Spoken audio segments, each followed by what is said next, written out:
Hello guys, good morning. তো সবার আগে কেমন আছো বলো?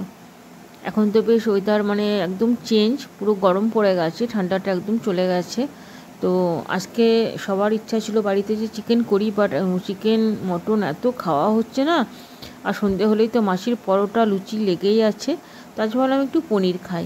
তো দেখো আমি এদিকে পনিরগুলো ভেজে নিয়েছি, আর এগুলো মিক্সির বাটিতে এগুলো সব মশলাগুলো আমি রেডি করছি। তার মধ্যে দেখো পোস্ত নিয়েছি, কাঁচা লঙ্কা, আর নিয়েছি কাজু বাদাম, আর নিলাম নারকেল কোড়া। তো আজকে পনিরটা একটু ইচ্ছা আছে অন্যভাবে করার। আমি একদম রিচ খেতে ইচ্ছা নাই, কিন্তু কি করব। আর এটা টক দইটা এখন দেবো না, ওটা একটু আলাদা করে রাখলাম, পরে দেবো। তো আগে মশলাটা না সব ভালো করে বেটে নিই। তো দেখো মিক্সিতে ভালো করে বেটে নিয়েছি।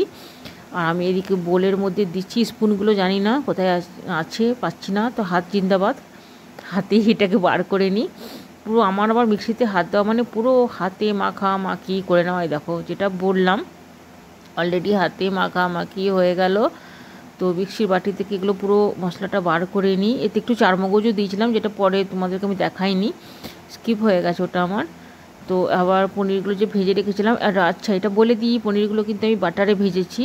ঠিক আছে, পুরো রান্নাটা আমি বাটারে করছি। এটা টক দইটাও এর মধ্যে আমি দিয়ে দিলাম। আর এই রান্নাটা সবথেকে যেটা বেশি ভালোবাসে সেটা হচ্ছে আমার ছেলে, খুব ভালোবাসে এই রান্নাটা খেতে। মানে পনির মানেই হচ্ছে এইভাবে করো, আর নয় টমেটো পিউরি করে পনিরটা, ওইটাও খুব ভালোবাসে। তো মিক্সিতে একটু লেগেছিলো ও মশলাটা, এটা ফেলে লাভ নেই।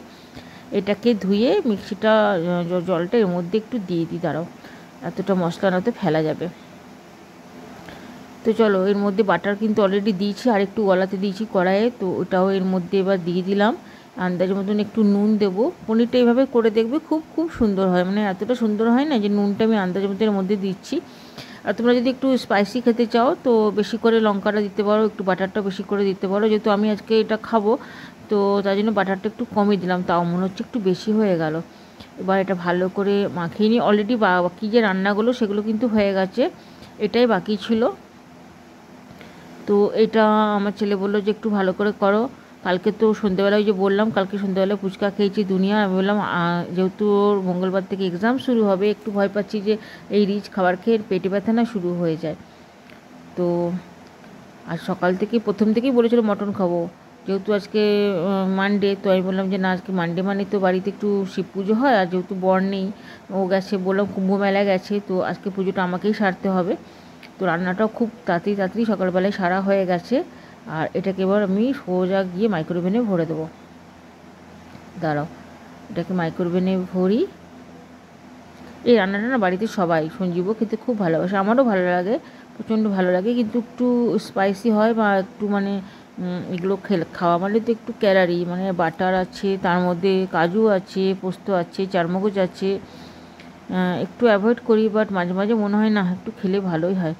তো দাঁড়াও, একটা ফুল দেখায় তোমাদেরকে, আমার বাগানের জবা, দেখো কালারটা দেখো কি দারুণ, একদম অরেঞ্জ। জানি না লাইট একটা অফ আছে, তোমরা ঠিক বুঝতে পারছো কিনা, একদম যে কী বলবো, সেই আগুনের যে কালারটা হয় না, মিষ্টি কালারটা, সেইটা। দেখো আমি লাইটটা অন করলাম, এতক্ষণ লাইটটা বন্ধই ছিল। তো চলো, এটা হতে হতে না আমি একটু বাগান থেকে ঘুরে আসি। বাগানের মধ্যে পাইপটা ছাদ ধুচ্ছিলাম, তো উপর থেকে শিয়া দেখলাম ধারাম করে উপর থেকে নিচে ফেলে দিল। তো একটু তুলে সাইড করে রাখি, নয়তো মানে কে যে কী করবে তার ঠিক নেই। তো চলো এবার একটু বাইরে যাই। আর এদিকে পায়েল তো কাপড় কাচ্ছে, এখনও ভবানী মাসি আসেনি, এই যে পায়েল এদিকে কাপড় কাচ্ছে, ও কাচুক, ততক্ষণ একটু বাইরে যাই। কী রোদ দিয়েছে, এই গরমকাল এলো, আর বাইরে বেরোতে ইচ্ছা করবে না।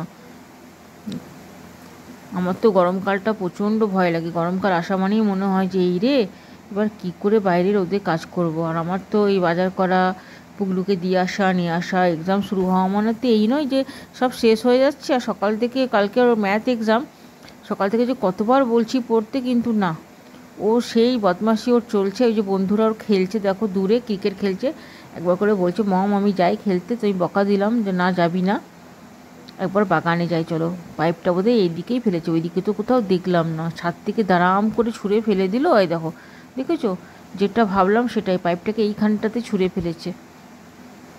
আজকে সোমবার, দেখি একটু ধুতরা ফুল হয়েছে নাকি, তাহলে কয়েকটা ধুতরা ফুল তুলে নিয়ে আসবো, আমার পুজোর কাজে দিয়ে দেবে।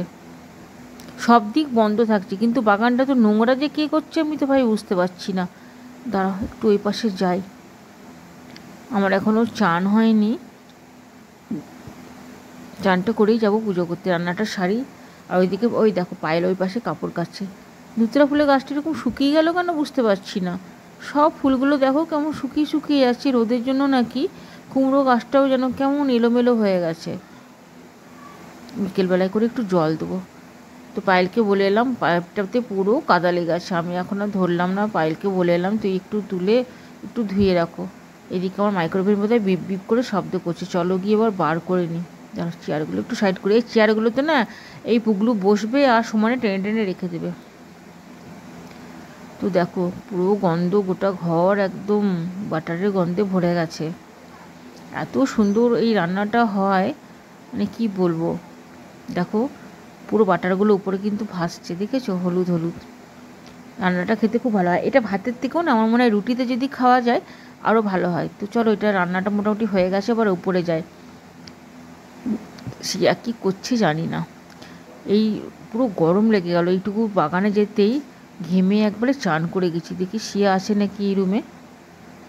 কী যে করে থেকে থেকে বাবা, আমি তোকে বুঝি নাই, যে লিখছে না পড়ছে কি করছে জানি না।